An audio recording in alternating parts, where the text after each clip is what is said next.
Friends, आज के इस वीडियो में आईटा से एक बहुत ही जरूरी अपडेट निकलकर सामने आ रही है। आईटा, जो कि दुनिया की लगभग सभी एयरलाइंस कंपनियों को रेगुलेट करने का काम करती है, उसकी तरफ से ये जानकारी दी गई है कि आईटा ट्रैवल पास के ऊपर काम कर रही है। आईटा के ट्रैवल पास से पैसेंजर्स बिना क्वारंटाइन के ही एक देश से दूसरे देश में आसानी से ट्रैवल कर सकेंगे।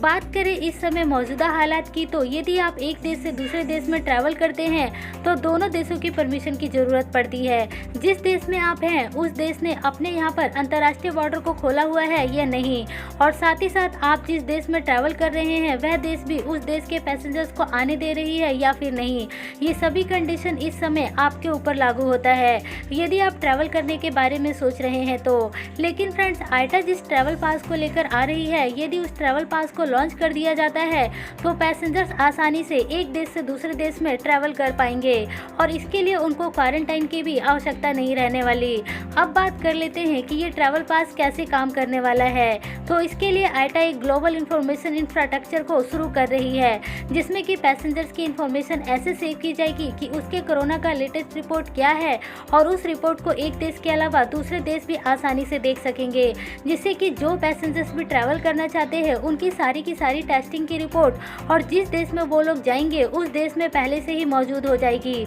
जिससे कि उनके ऊपर क्वारंटाइन या फिर दूसरे तरीके के नियम लागू नहीं होंगे। आपको फ्रेंड्स यहाँ पर बताना चाहेंगे कि आईटा अगले साल के फर्स्ट क्वार्टर तक पायलट फेज को शुरू कर देगी, और यदि ये पायलट फेज सक्सेसफुल होता है तो इसको तुरंत ही सभी पैसेंजर्स के लिए शुरू किया जा सकता है, जिससे कि सभी पैसेंजर्स को दूसरे देश में यात्रा करने में आसानी होगी, जिससे कि एयरलाइंस कंपनियों को भी फायदा होगा और साथ ही साथ देश की इकोनॉमी को भी काफ़ी मदद मिलने वाली है, क्योंकि आप इससे ये मान सकेंगे कि फिर दोबारा से नॉर्मल ट्रैवल शुरू हो जाएंगी।